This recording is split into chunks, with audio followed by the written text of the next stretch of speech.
Rise and shine class 9 के बच्चों, आज मैं आपके लिए लेकर आई हूँ आप ही की एस्ट्रान की जो बुक है फिजिक्स की, उसका chapter number 2 force and laws of motion के पेज नंबर 77 पर available question based on higher order thinking skills. यहाँ पे हम लोग क्वेश्चन नंबर 51 से स्टार्ट करेंगे। बच्चों, अगर आप लोग मेरे चैनल पर नए हैं और अभी तक सब्सक्राइब नहीं किया है तो जल्दी सब्सक्राइब कर दें, साथ ही रेड कलर का बेल आइकन हिट करना ना भूलें, जिससे कि आपको मेरे अपकमिंग वीडियोस के बारे में टाइम टू टाइम पता चलता रहे। इसके साथ ही इसी जो चैप्टर के क्वेश्चन आंसर्स हैं वो ऑलरेडी मैं अपलोड कर चुकी हूँ, आप मेरे ही चैनल पे जाके प्लेलिस्ट में जाके चेकआउट कर सकते हैं। चलिए स्टार्ट करते हैं यहाँ पर क्वेश्चन नंबर 51 से। क्वेश्चन नंबर 51 क्या कहता है? ये कहता है why are car seat belt design to stretch somewhat in a collision. Collision का मतलब टक्कर हो रही है आपकी कार की, तो हम सभी कार में बैठे हैं और देखते हैं कि अगर मे भी कार की टक्कर हो जाती है तो जो आप फ्रंट सीट पे जो लोग बैठते हैं उनके लिए सीट बेल्ट होती है। तो सीट बेल्ट को इस तरह से डिजाइन किया जाता है कि अगर टक्कर हो और बॉडी उछले तो जो सीट बेल्ट है वो स्ट्रेच हो जाए। ठीक है, ऐसा क्यों किया जाता है? तो देखिए, इस चैप्टर में आपने काफी बार मोमेंटम के बारे में पढ़ा हुआ है, राइट। तो देखिए क्या हो रहा है कि आगे की सीट पर जो सीट बेल्ट होती है वो डेथ की प्रोबेबिलिटी को 45% कम कर देती है। ये 40 अगर एक्सीडेंट होता भी है तो 45% जो डेथ प्रोबेबिलिटी है टक्कर होने से कम हो जाती है, और अगर कोई भी बहुत ही गंभीर चोट आने की जो प्रोबेबिलिटी है वो 50% कम हो जाती है। सीट बेल्ट इतनी हमारे लिए इम्पोर्टेंट है, तो लगाना कभी मत भूलिएगा। रीजन जानते हैं यहाँ पर जो कार का सीट बेल्ट होता है वो स्ट्रेच हो सकता है ऐसे, और क्यों ऐसा बनाया गया है? क्योंकि वो इंक्रीज होएगा, उसमें टाइम लगेगा पैसेंजर टू फॉल फॉरवर्ड, क्योंकि जितना जल्दी वो फॉल फॉरवर्ड होगा वो शीशे से जो आगे कांच होता है उसे टकरा सकता है और उसको गंभीर चोट आ सकती है, वो मर भी सकता है, लेकिन वो स्ट्रेच होने में टाइम लेगा और due to this rate of change of momentum will be less. तो देखिए यहाँ पे लिखेंगे कैसे, क्योंकि लिखने का बड़ा ही इंपॉर्टेंट होता है कि आपको अगर चीज समझ में भी आती है आप लिख कैसे रहे, दैट इज वेरी इंपॉर्टेंट, क्योंकि रिटन ही एग्जाम है। तो देखिए लिखना है car seat belt are somewhat stretchable so as to increase the time taken by the passenger to fall forward. Due to this rate of change of momentum of passenger is reduced.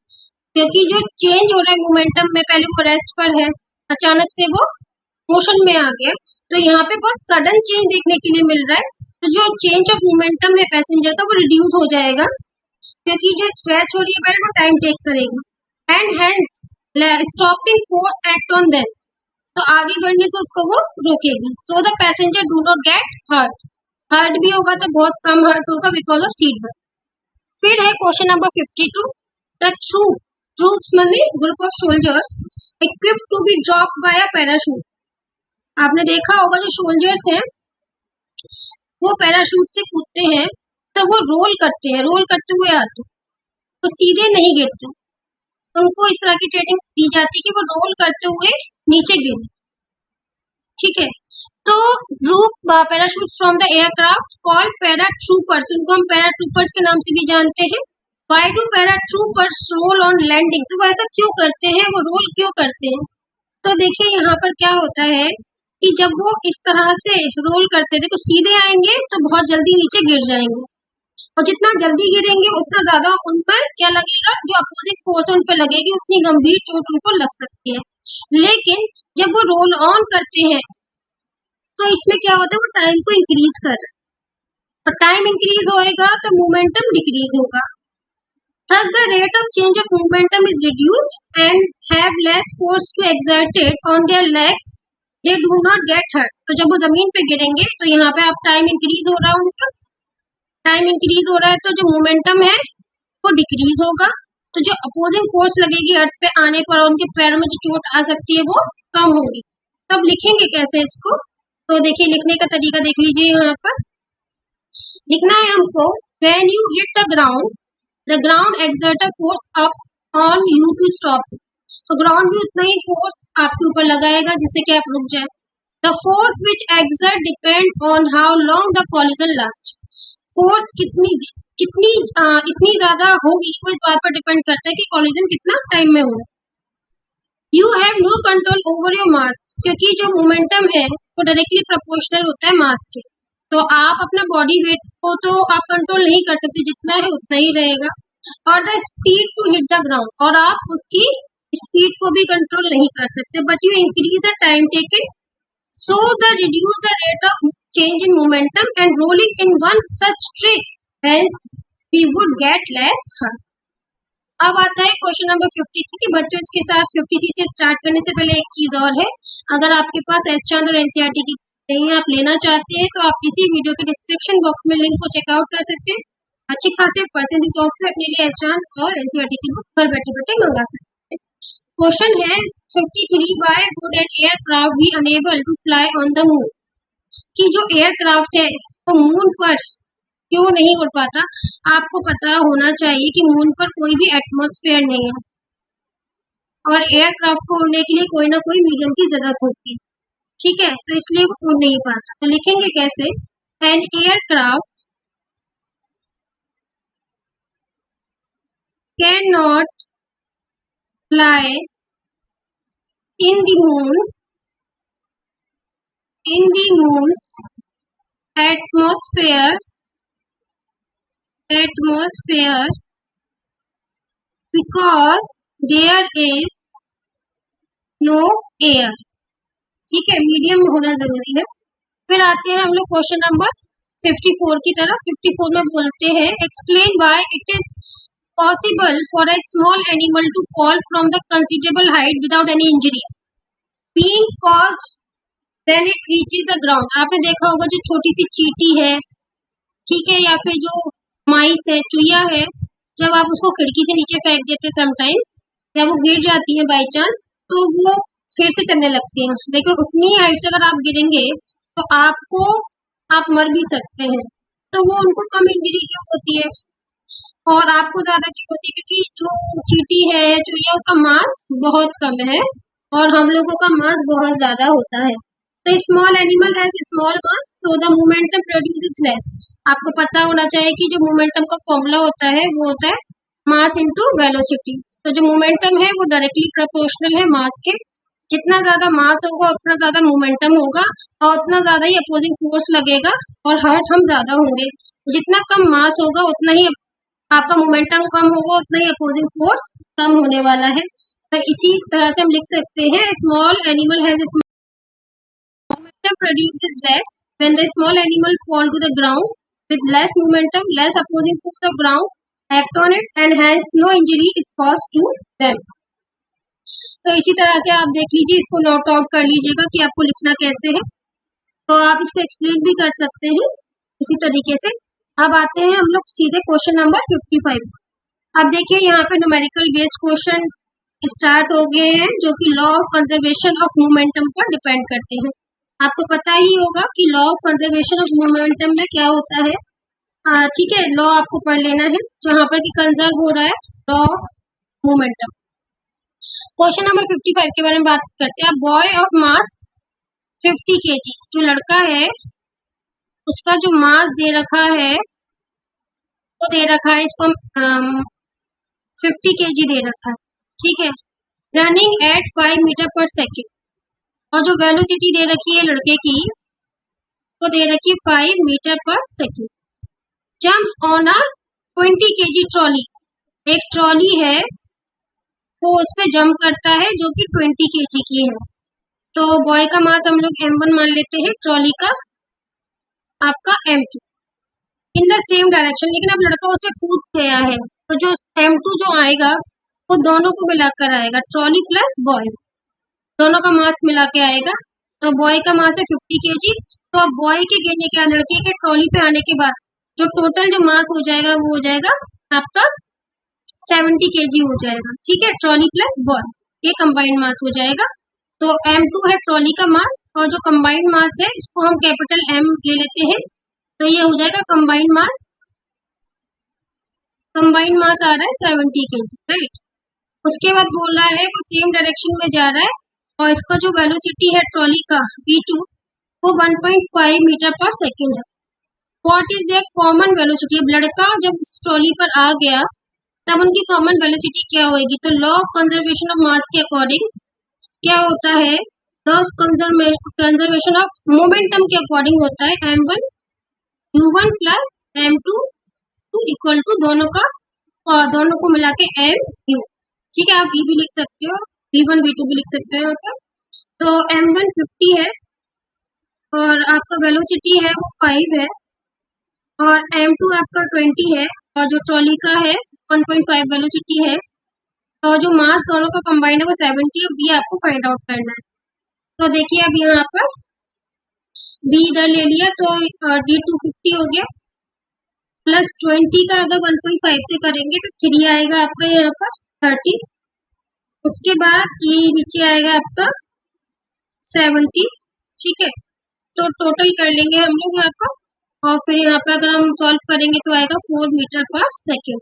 तो ये आपका निकल गया। अब आपको इस formula का mainly use करना है, राइट, इस फॉर्मूला का मेनली यूज करना है। क्वेश्चन नंबर 56 है, ये भी न्यूमेरिकल बेस्ड है। अ गर्ल ऑफ 50 kg, चलो पेज हम लोग आगे आ जाते थोड़ा सा।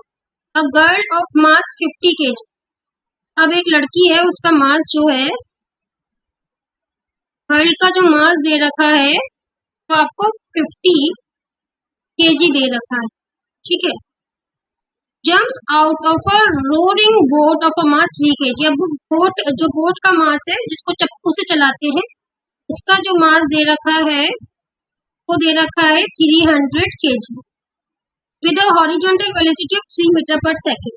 तो जो बोट का जो वेलोसिटी दे रखा है, जो बोट का जो वेलोसिटी दे रखा है वो 3 मीटर पर सेकेंड दे रखा है आपको। With what velocity does the boat begin to move backward. जब लड़की उछलेगी तब क्या होगा, बोट आपका बैकवर्ड जाएगा, तो उसकी वेलोसिटी आपसे पूछा गया है यहाँ पर। तो देखिए यहाँ पे इनिशियल मोमेंटम जो होगा, जो इनिशियल मोमेंटम होगा वही बराबर होगा फाइनल मोमेंटम। ठीक है, इनिशियल मोमेंटम है वही बराबर होगा फाइनल मोमेंटम। अब law of conservation of mass क्या, मोमेंटम क्या कहता है, m1 into u1 plus m2 into u equal to mv। ठीक है, तो यहाँ पे गर्ल के लिए लगाएंगे यहाँ पर और यहाँ पर ये हम लोग लगाएंगे आपके ये लगेगा आपका बोट के लिए, राइट। तो अब ये बोल रहा है कि जो m1 है वो आपका यहाँ पे इनिशियल मोमेंटम फाइनल मोमेंटम के बराबर हो जाएगा। तो मास ऑफ गर्ल हो गया आपका m1 50 kg, mass of boat हो गया आपका m2 300 kg और let velocity of v is, velocity of boat is v। ठीक है, इसको क्योंकि फाइनल मोमेंटम इनिशियल के बराबर है तो जो आपका वेलोसिटी ऑफ बोट है वो v होने वाला है। और उसके बाद ये जो दे रखा है यहाँ पर, a girl of mass 50 kg jumps out of rowing boat of 300 kg on the bank with the horizontal velocity. तो ये लड़की का वेलोसिटी है, तो ये वेलोसिटी जो लड़की का है वो है 3 मीटर पर सेकेंड।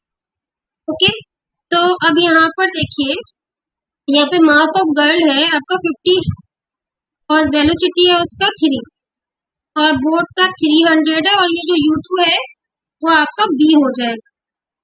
अब क्योंकि यहाँ पे फाइनली आपका बोट का जो वेलोसिटी होएगा, टोटल जो वेलोसिटी होएगा वो 0 हो जाएगा उसके कूदने पे, क्योंकि रुक जाएगी boat just for that moment.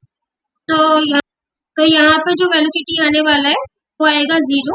ठीक है, एम हम लोगों ने अभी फाइंड आउट टोटल करना चाहते तो आप यहाँ पे 350 लिख सकते हैं। अब ये 150 हो गया, ये 300 B हो गया और ये 0 हो गया। 300 B equals to 150, B equals to minus में आएगा माइनस 150 अपॉन 300 आने वाला है वो आएगा 0। ठीक है, एम हम लोगों ने अभी फाइंड आउट टोटल करना चाहते तो आप यहाँ पे 350 लिख सकते हैं। अब ये 150 हो गया, ये 300 B हो गया और ये 0 हो गया। 300 B equals to 150, B equals to minus में आएगा माइनस 150 अपॉन 300, तो ये माइनस का आएगा आपका 0.5 मीटर पर सेकेंड।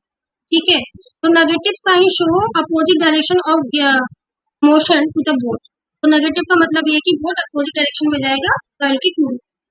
उसके बाद आते हैं हम क्वेश्चन नंबर 57 पर। क्वेश्चन नंबर 57 कहता है अ ट्रक ऑफ मास 500 kg। एक ट्रक है उसका जो मास है वो 500 kg है। तो ट्रक ऑफ मास को हम m1 से शो करते हैं this is 500 kg, travelling at 4 metre पर सेकेंड, और जो उसका वेलोसिटी है वो 4 मीटर पर सेकेंड है। कोलाइड विद अनदर ट्रक, तो दूसरे ट्रक से टकरा जाता है जिसका मास 1500 kg है। दूसरे ट्रक का मास M2 ले लेते हैं जो 1500 kg है। In the same direction at 2 metre पर सेकेंड, तो दूसरे का जो आपका वेलोसिटी है वो कितना, 2 मीटर पर second. What is their common velocity just after the, तो हमको यहाँ पे कॉमन वेलोसिटी भी फाइंड आउट करनी है। तो दोनों ट्रक का जो मास है वो m मान लेते हैं, तो m1 प्लस m2 होगा 500 प्लस 1500, 1500, तो ये हो जाएगा आपका 2000 kg। Law of conservation of momentum के फॉर्मूला से m1 u1 plus m2 u2 equals to m। m1 है 500, u1 है आपका 4, m2 है 1500 और u2 है 2, और m है आपका 2000 और v आपको फाइंड आउट करना है। ये हो जाएगा यहाँ पर 2000, यहाँ पर हो जाएगा ये 3000, ये हो जाएगा 2000 v, तो v इक्वल्स टू हो जाएगा 5000 अपॉन 2000, 30 से 30 कट हो गए, तो यहाँ पर आएगा 2.5 मीटर पर सेकेंड का होल स्क्वायर। ठीक है, अब क्वेश्चन नंबर 58 पर आते हैं। बड़ी आसान क्वेश्चन है, एक बार आपने law of conservation of momentum का फॉर्मूला समझिए, you will get all the answers of your numerical part questions. 57 है, अ ट्रक ऑफ मास 500 kg, 57 हमने जस्ट किया है। अब हम 58 के बारे में बात करेंगे।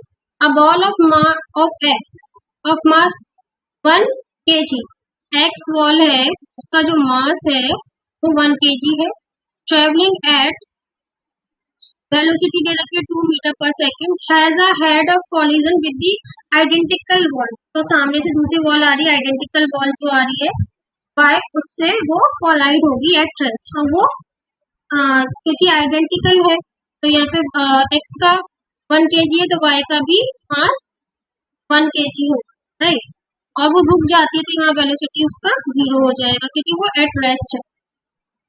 फिर बोला है x stop and y moves of, लेकिन टकराने के बाद x तो स्टॉप हो जाती है लेकिन y चलने लगती है। ठीक है, अब आफ्टर कॉलिजन के बारे में बात करते हैं। तो बिफोर कॉलिजन था, अब आफ्टर कॉलिजन। आफ्टर कॉलिजन मास में तो कोई भी चेंज नहीं आएगा, लेकिन ये जो है ये 0 हो जाएगा। ठीक है, calculate the velocity of y after collision, तो यहाँ पर हमें इसका फाइंड आउट करना है कि इसका वेलोसिटी कितना होएगा। इसको हम v1 से और इसको v2 से, ठीक है, ये पहले था और ये बाद में। तो according of law of conservation of मास बनेगा formula m1 u1 plus m2 u2, ये तो आपका बिफोर कॉलिजन है, इक्वल टू आफ्टर कॉलिजन बनेगा m1 v1 plus m2 v2। ठीक है, अब हमें अपने वैल्यूज यहाँ एग्जीक्यूट कर देने हैं। तो m1 है 1, u1 है 2, m2 है 1 और u2 है 0। फिर यहाँ पर m1 है 1 और यहाँ पे v1 है 0 और m2 है 1 और v2 हमें फाइंड आउट करना है। तो ये हो जाएगा 2, इसका पूरे का वैल्यू 0 तो इसको हटा देंगे, इसका भी 0 हटा देंगे, v2 बराबर आ जाएगा आपका 2 जो कि सेम था, तो इसका भी 2 मीटर पर सेकेंड वेलोसिटी आ जाएगा। बड़ा ही आसान क्वेश्चन है, तो जनरली आपको यहाँ पर बिफोर कॉलिजन और आफ्टर कॉलिजन देखना था। अब हम लोग आएंगे क्वेश्चन नंबर 58 के बाद क्वेश्चन नंबर 59 पर।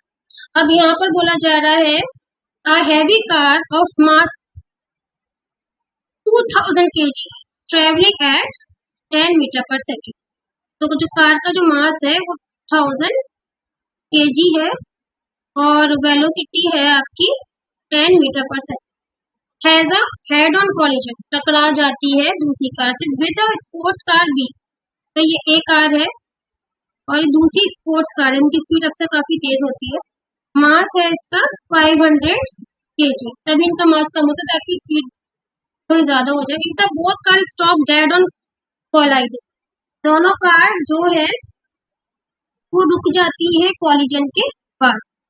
ठीक है, और cause the velocity of v, तो हमको ये निकालना है कि इसका कितना हो वेलोसिटी। तो लॉ ऑफ कंजर्वेशन के मास के अकॉर्डिंग दोनों को हम बराबर रख देंगे, m1 u1 equals to m2 u, right. तो अब यहाँ पर देखिए क्या है कि कोलिजन हो रहा है अपोजिट डायरेक्शन पे, इस तरह से रखा जाएगा law of conservation of momentum को। 200 मल्टीप्लाई बाय 10, यहाँ से वैल्यूज रखेंगे, मास 500 है और u2 आपको निकालना है, तो 200 मल्टीप्लाई बाय 10 अपॉन 500, 0 से 0 गया, 0 से 0 गया, 4 मीटर पर सेकंड, ये आपका आंसर आ जाएगा। इसी तरह से लास्ट क्वेश्चन की तरफ बढ़ते हैं इस वीडियो के, और इसके बाद चैप्टर भी फिनिश हो जाता है। सारे वीडियोस आप लोग मेरे चैनल पर प्लेलिस्ट में जाके देख सकते हैं। चैनल को सब्सक्राइब करना बिल्कुल ना भूलें, एकदम फ्री है सब्सक्राइब करना, इससे हमारी हेल्प होगी और हमें एक बूस्ट मिलेगा और भी वीडियोस बनाने की। Question number 60, a man wearing a bullet proof waste. देखिए अक्सर आपने मूवीज में देखा होगा जब लड़ाई झगड़े होते हैं पुलिस और टेररिस्ट के बीच में, तो जो आर्मी वाले लोग हैं वो बुलेट प्रूफ पहन के जाते हैं। Stand still on a roller skate, एक आदमी है वो बुलेट प्रूफ पहना हुआ है और रोलर स्केट्स पर खड़ा हुआ है। The total mass is 80 kg, उस आदमी का जो मास है वो है 80 kg। A bullet of 20 gram is fired, और जो बुलेट है उसका जो वेट है वो कितना है 20 ग्राम। तो आप इसको केजी में कन्वर्ट कर लें, केजी में कन्वर्ट करने के लिए 1000 से डिवाइड करेंगे तो आएगा 0.2 kg, 0.02 kg is fired at 400 metre पर सेकेंड। तो इसका जो बुलेट का जो वेलोसिटी दे रखा है वो 400 मीटर पर सेकेंड दे रखा है। It is stop by the vest, तो वो जैसे ही उस आदमी के बुलेट प्रूफ पर लगता है तो गोली रुक जाती है and falls on the ground, और वो ग्राउंड पे गिर जाता है, क्योंकि जो बुलेट प्रूफ जैकेट है वो टंगस्टन की बनती है। टंगस्टन सबसे हार्डेस्ट मेटल है, उसके अंदर दूसरा जो गोली है वो नहीं जा पाती। What is then velocity of the man, तो अब वो स्केट्स पे खड़ा हुआ है वो आदमी, उसका वेलोसिटी क्या होएगा, तो हमको b1 यहाँ पर u1 लिख लो, b1 लिख लो, एक ही बात है, तो आपको वो फाइंड आउट करना है। तो law of conservation of momentum के according m1 v1 equals to m2 v2, तो आदमी का मास 8 kg है, वेलोसिटी फाइंड आउट करनी है, बुलेट का 0.02 है, वेलोसिटी 400 है, तो v1 हम लोग यहाँ से फाइंड आउट करेंगे 0.02 इंटू 400 डिवाइडेड बाय 8, सॉल्व करेंगे तो 0.1 मीटर पर second is your answer. Do not forget to subscribe my channel, like this video, comment if you have any problem, appreciate भी करना है the work of my videos, please do comment।